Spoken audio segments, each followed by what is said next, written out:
Okay, right. Hello, everyone. Welcome to IMPRINT. I'm Varun Kular, and today we'll be looking at the Indian Express and the Hindu Daily News Discovery for the date that is 6th of December 2018. So let's start. Okay, so what all we'll covering the very few topics that we're looking into. We look at the RTI, and there's another article on the witness protection scheme.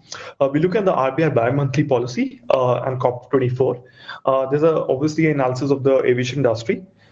Then in GS1, we look at the anti-caste movement from two perspectives, from history as well as sociology perspective. And then obviously there's obviously a re-evaluation of the restricted area permit system, which was actually obviously made more liberal, right, during August this year, right? So let's start. So GS2, polity governance and IR-related news, right? That's what we're looking at right now. So the Right to Information Act, and this is perhaps the most important act of the UPA one, right? And so it says no step has been, the Supreme Court basically has said that no step has been taken, right, to fill posted information panels, right?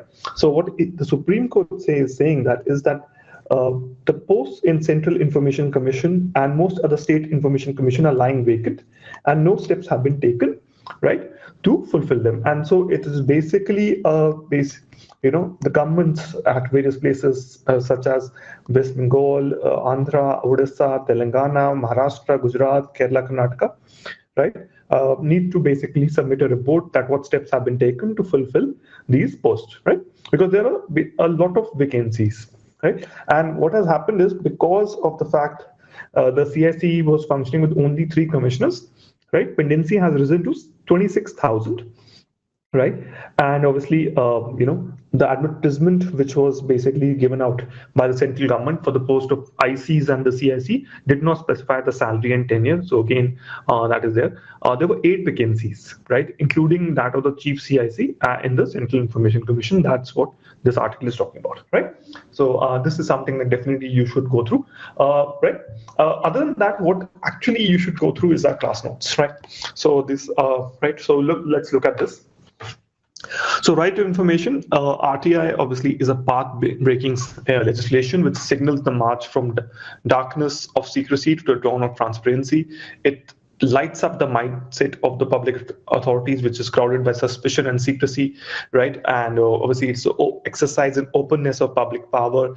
And remember, whether it's the executive, the legislature, or the judiciary, it's a culture, right? Right to information is a culture, because privacy and confidentiality used to be the the basic idea behind all of these organizations, but now it has to happen that privacy and confidentiality has to become an exception.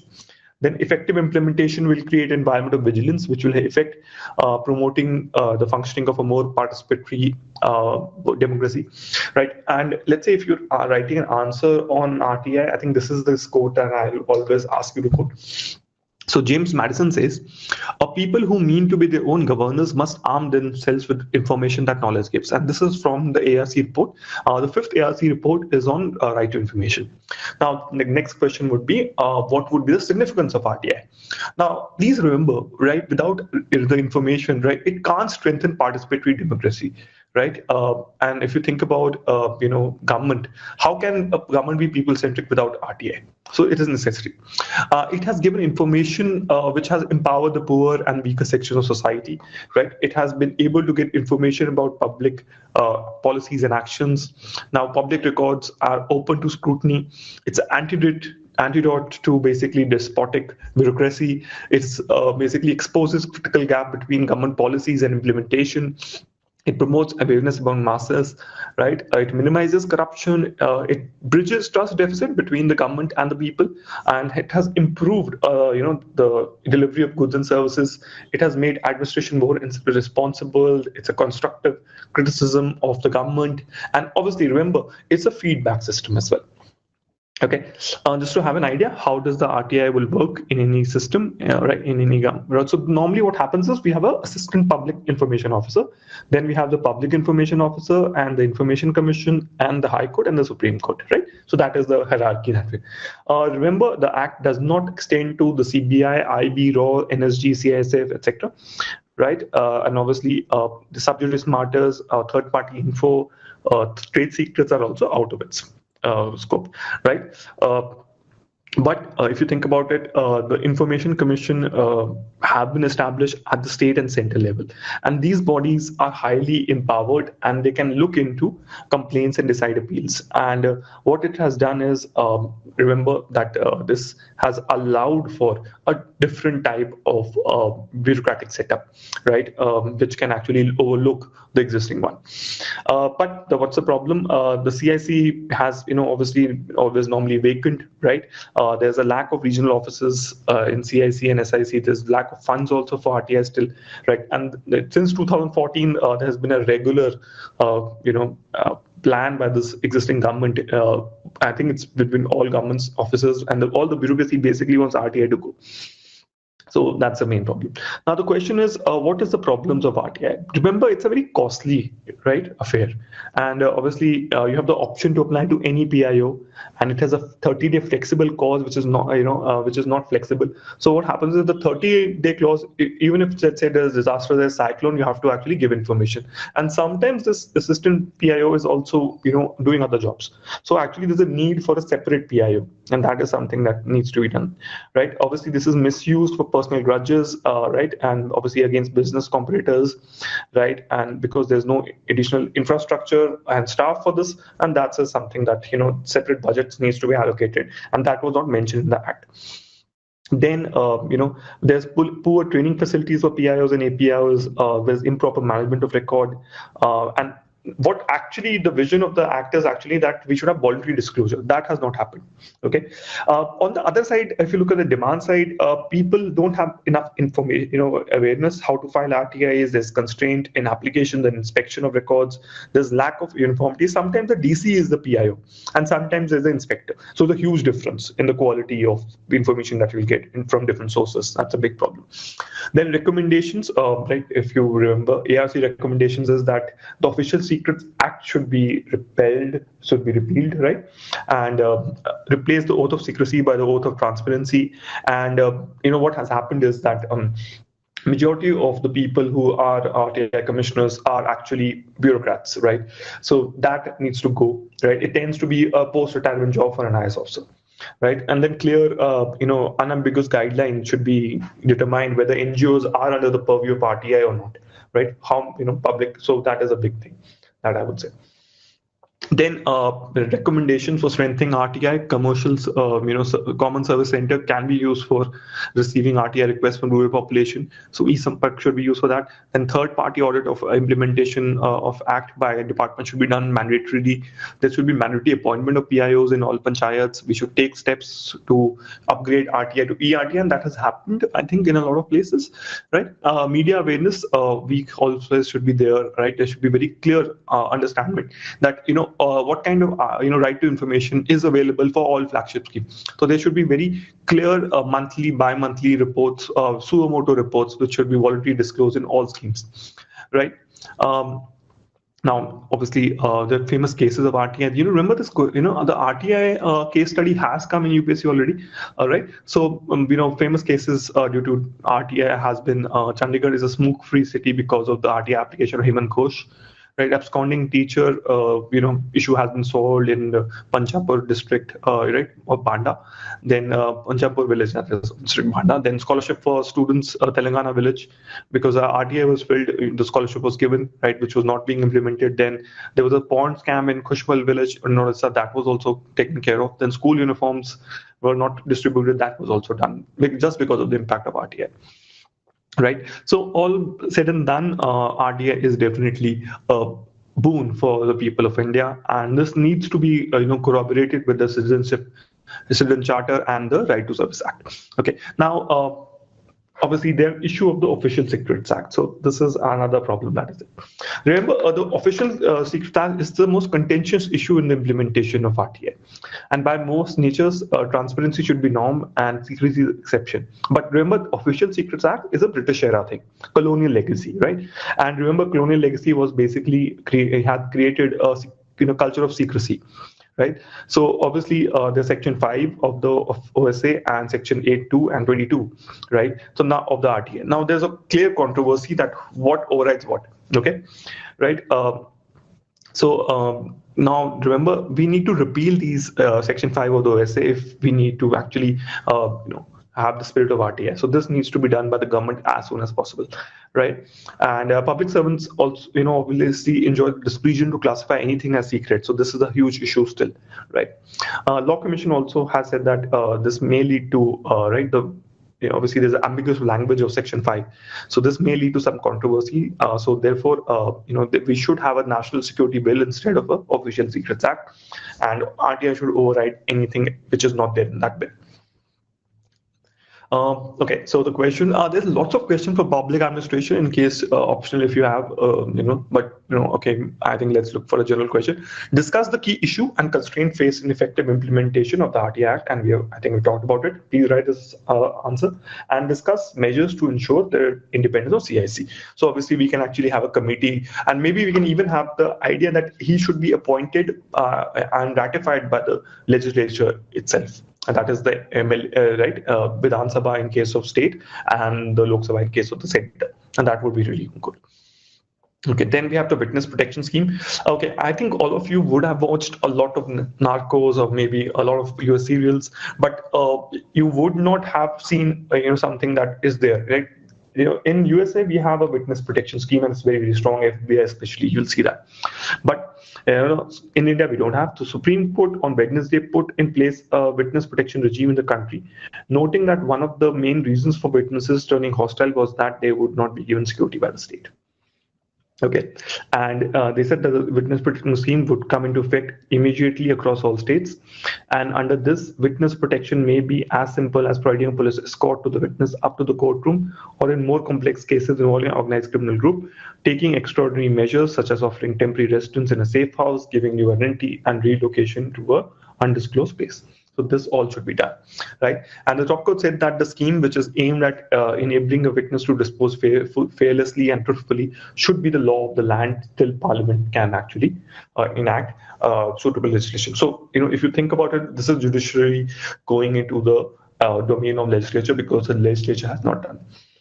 Now, why this has happened? Because the issue has come up during the hearing of PIL that protection for witnesses in rape cases involving Asaram Bapu is there.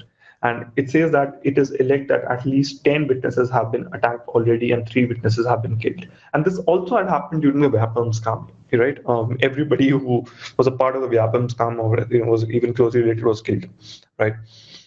Okay, General Studies 3, Economy, Science and Tech, Disaster and Internal Security and Related News. So let's look at that. So RBI bi-monthly policy, right? So Reserve Bank of India has kept key policy rates unchanged as inflation has eased. Why? Because of the fact that initially we were thinking that a lot of increase in inflation might happen because of oil, but that didn't happen. So wonderful, right? So Urjit Patel says that even as inflation projections have revised downwards significantly, some of the risks have been mitigated, especially of crude oil prices. Several uncertainties still cloud the inflation outlook. So basically, initially we were thinking that by March we would be having a inflation of 3.9, 4.5%. Now we're thinking it's only going to be 2.7 to 3.2. So, but something we have done is that the central bank has slashed the statutory liquidity ratio mandatory in government bonds by 150 basis points to 18% of the total deposits over the next.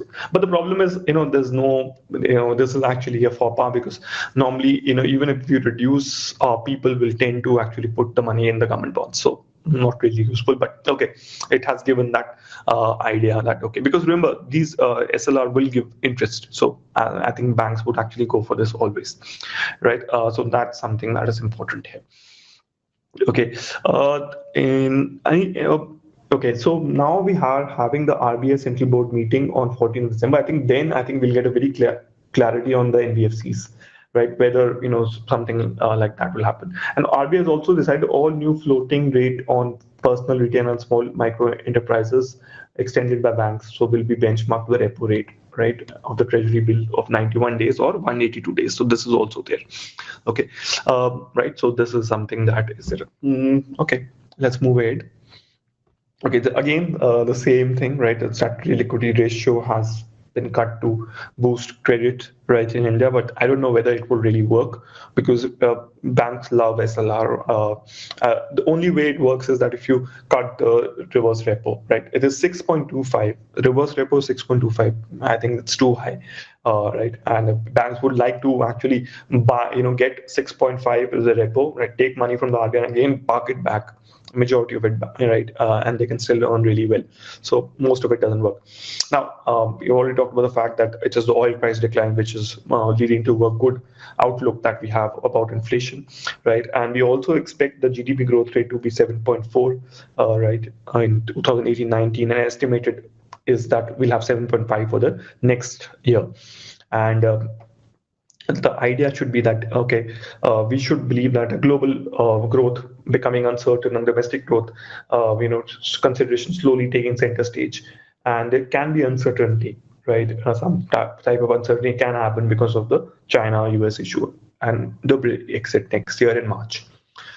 Okay, external benchmarks make entry, right? So linking retail loans with external yardsticks aimed at bringing more transparency pricing. So this is what I was talking about a little bit. So what it said is that the lending rate on loans would be linked to one of the four benchmark, the rate, that is repo, Government of India Treasury yield, and 182-day Treasury bill yield, or any other benchmark produced by the. So this is something important, and the banks have to implement this, and this will actually lead to lowering of rate, right, to new customers to attract more business, right? But the idea is that existing customers will continue to pay the higher rate, okay? But this will definitely help people to get more and more interest, right? So this is very, right, more and more loans, right? Okay, and obviously the spread over the benchmark rate to be decided is wholly at the bank's discretion at the inception rule and should basically remain unchanged to the life of the loan unless the borrower credit assessment goes a substantial change and is agreed upon in the loan contract. This is also there. Okay, so I think this is very, very good for the future loans. Anybody who's looking for a loan next year, I think this is a very good news. Okay, again, the same thing. I think we don't really need to go through this. Please go through this article. I think it pretty much. I think we've gone through all the points of this, article itself in the first three, right? Okay, so let's go ahead. Again, those are the oil effect.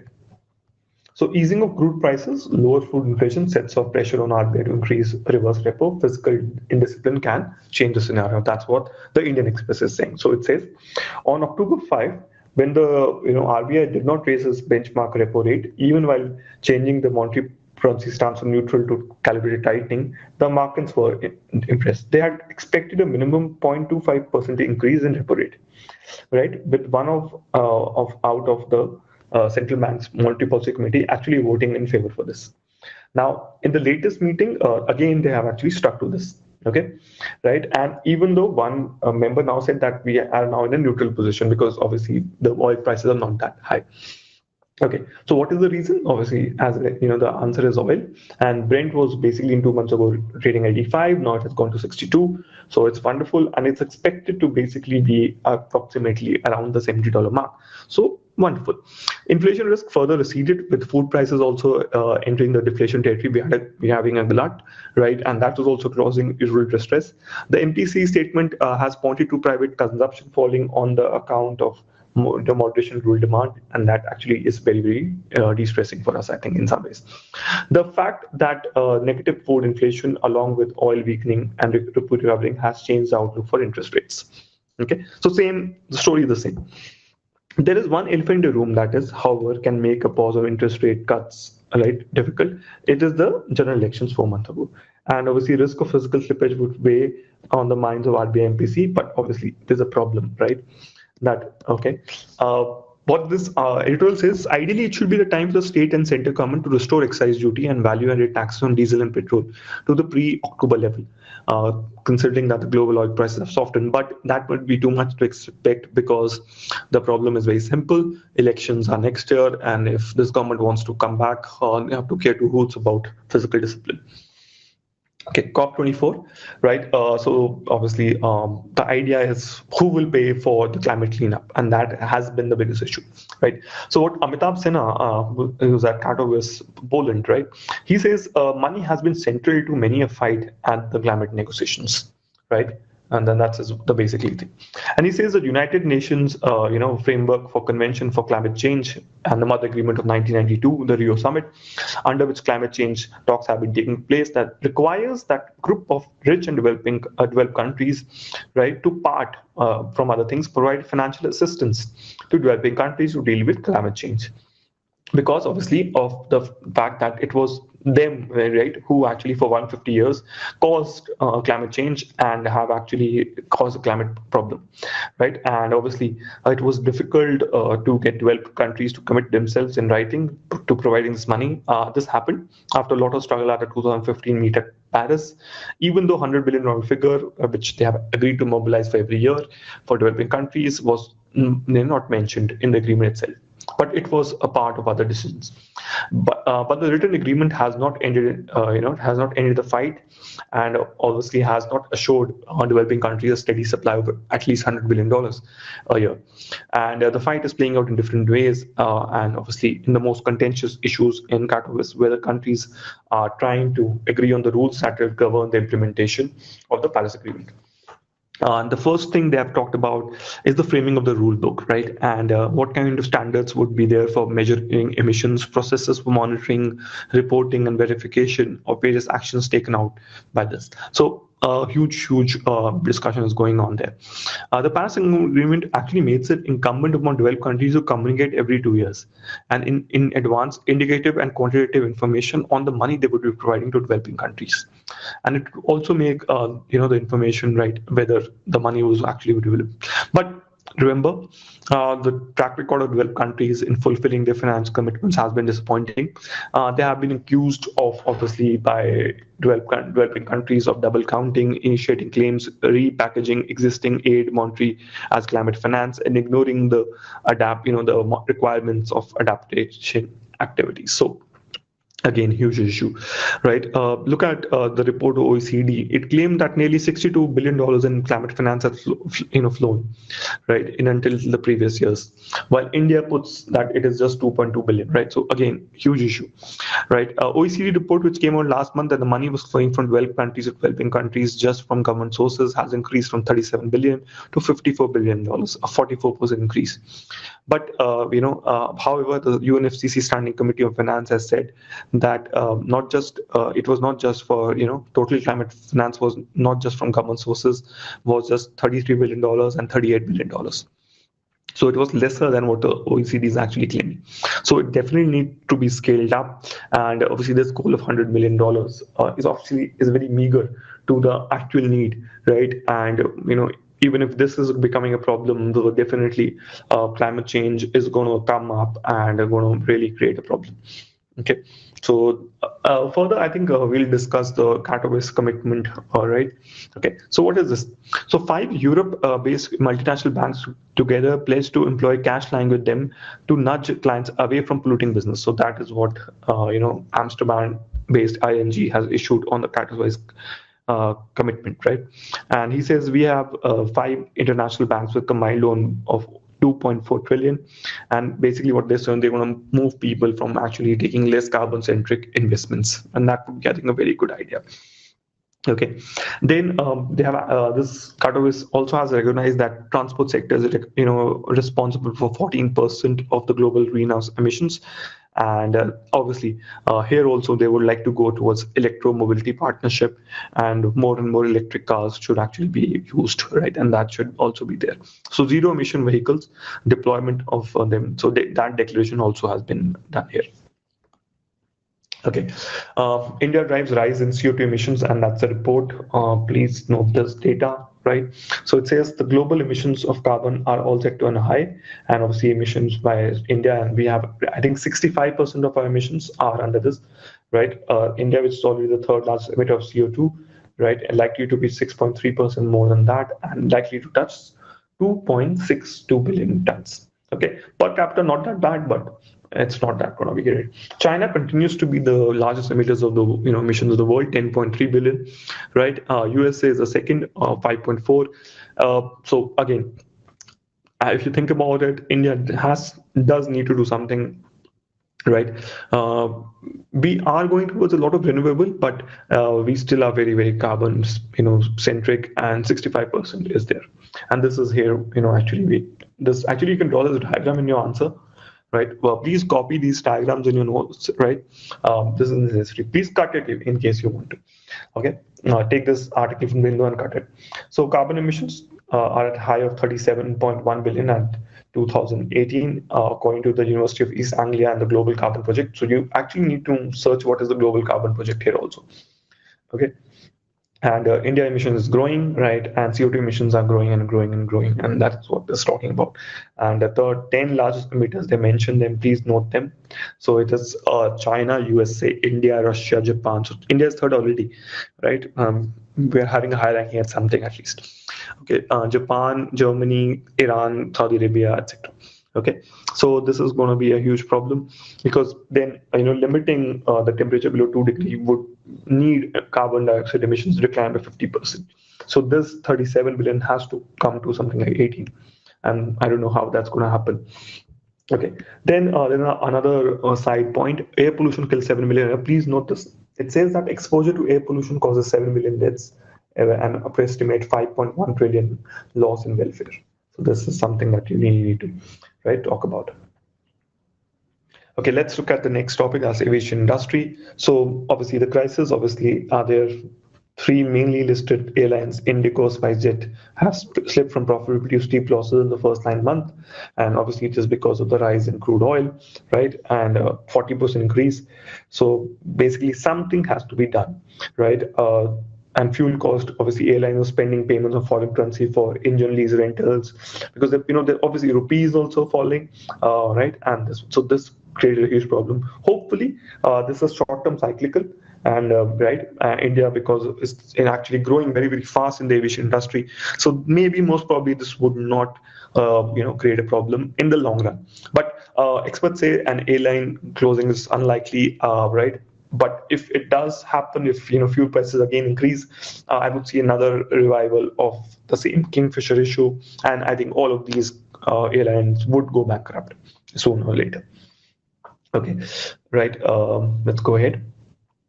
So GS1, anti-caste movements, and the Justice Party of Madras, and we have Ramchandra Guha's book, Modern South India, and this is something very, very interesting, I would say, right? Because a lot of you would have read history, but would not have read about South India. So Radhamohan Gandhi has written an article. Let's go in detail in that.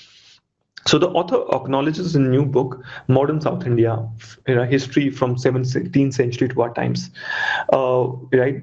He says that in the 4th century long history from 1600 to modern times, he attempts to study the people inhabiting this intricate peninsula. And it is the story of 4 wonderful cultures, that is Kannada, Malayalam, Tamil and Telugu. And obviously, yet more than that, for Kodagu, Konkani, Marathi, Odia, Tulu cultures have also influenced it. And there's also some kind of synergistic and syncretism here itself. Now, let's look at what it says. It says that in 1911, the census shows that Brahmins were slightly over 3% of the Madras presidency population, and 90% were non-Brahmin. Yet in the years, we saw that Madras University turned out 4,000 Brahmin graduates, only 1,000 non-Brahmin. So, there was a tam Brahm, basically, capturing of education system. Numbers of other groups, Indian Christians were 306 Mohammedan, right? So basically it tells you that the Tamil Brahmins had obviously a lot more literacy, and you will find that a lot of them actually ended up becoming more and more educated, and actually have played a very important role in the Indian civil services, right? So then it talks about the demand for home rule. It says the leading Madras nationalist was the Irish woman Annie Besant, who had arrived in India in 1894 after years in England, where she was an atheist before embracing theosophy. And she spent her time in Varanasi, and she also purchased a newspaper and renamed it New India. right?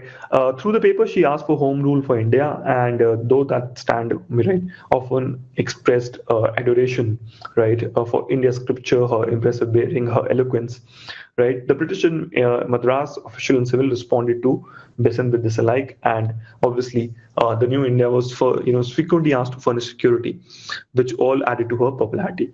And the Home Rule League is discussed in this, right? So she, in September 3rd, 1916, she launched the Home Rule League. District centers appeared. One of Besant's allies, the Congress leader P. Vadaraju Naidu, Ayurvedic doctor from a prominent Telugu origin family in Salem, made speeches in Tamil. So notice this: a Telugu-oriented family speaking Tamil. Okay, so if you think about the history at that time, people at that time were multilingual. They were not parochial as we are right now. Okay, then we have the on November 20th, around 30th, or eminent non-Brahmins met in the Madras Victory Public Hall to form the South India Public Association (SIPA), right, for a joint stock company for publishing English, Telugu, and Tamil newspaper, which would voice and non-Brahmin grievances. And then we have, a month later, on 20th December, the leaders of the Hindu and of Besant's New India were treated to the non-Brahmin manifesto, which declared opposition to the Indian home rule, portraying it as a Brahmin exercise for gaining control, right, over the Madras presidency. And it announced the start of a new political party, the South Indian Liberal Front. Right, Federation, sorry. And although the manifesto claimed to speak for all non-Brahmins, its signatory includes Telugu, Tamil, Malayali, and Kannada names. The self-aim was not much to attract a following or to influence official policy for for the British in Madras presidency, right? Or more places for non-Brahmins in government service and colleges was the immediate goal. So this was the goal of self. Right. So basically, many members took the line that Tamil, Dravidian, or Dravidian, non-Brahmin, and South Indian were synonymous terms, right? Okay, as were Brahmin, Aryan, and North Indian. Okay, their wish was to arouse, in all non-Brahmins, a recognition of their past glory, with a view to put the haughty Brahmana, who's the intruder from the north, in his proper place. Right, it attacked the Brahmins, the Aryans, and the caste system. The Justice Party still remained elitist. Its leaders publicly quarreled, and colonial establishment, praise for the party became an embarrassment. Okay, and on August of 20th, 1917, Montagu, the Secretary of State, had announced in the House of Commons that we have a new policy for increasing association in every branch and administration, and developing self-governing institutions was a progressive realization, right? So this was a Montagu Declaration, and this basically triggered a range of claims pointing out that Muslims had received special treatment. The Justice Party said the non-Brahmins, should be asserted, should have something similar. And this was basically about. In case you're looking for an article, there's a chapter number 20 from IGNU Notes, right? I put the link. Especially there, right? We also have the link on our Telegram group. You can actually join that in case you're interested. Okay, previous year question, debate on the issue of whether and how contemporary movements for assertion of dilettanti have worked towards annihilation of caste. This is 2015, right? We would be covering this daily in our society lectures, but in case you're interested, this is the drive link. I will put that in the description as well. Then the final topic, that is restricted area permit. So what happened was the restricted area permit regime was lifted in August from 29 islands to promote tourism. And somehow, in the name of minimum governance, right, this government tends to forget that this is not something sensible, right? Right. So restricted area permit system, right, has led to the death of US citizen John Allen Chow, right? And those governments should rethink, and that is what the National Commission chairman for Scheduled Tribes Nand Kumar Sai is saying. And obviously, we should leave the Sentinelese alone, and their desire to avoid contact, right, demonstrates that fact is that these are sensitive zones and they don't really need to actually have any contact. Okay, right. So that is the basic idea. And also the other issues, there has been some carelessness, right, in tracking the a movement of chow, so that any foreigner who's coming in, I think he should be tracked, so that that can happen. Further, I think we should actually recover chow's body and send it to US. That's the minimum I think we can do, right? Without disturbing the Sentinelese, I would definitely say. And there is also an issue that there is conversion activity by Christian missionaries. So any person who's a Christian should basically give a declaration that he's not trying to convert these tribals, and that should be the minimum before he comes to these islands. Okay, right. So just to remind you, what is the restricted, protected, the protected and restricted area permit? The Foreigners Order 1958 states that the protected area permit is required for non-Indian citizens to visit certain areas in India, mainly the Northeast. And certain requirements are need to be fulfilled to get this permit. Indian citizens who are not present in these areas need an inner line permit system to get this. So this is also an issue, right, in the Northeast. It was an issue in Meghalaya and Manipur, etc. They were saying that we need it again. Okay. In addition, the Foreign Restricted Areas Order 1968 says that restricted area permit is required for non-Indians to visit certain areas, and obviously they're available. But obviously, this is something that they should actually definitely have. Okay, right. Thank you for watching. If you have any questions, please do ask us. Please just search for Imprint IAS and Telegram. I think you should find out, right? Thank you so much.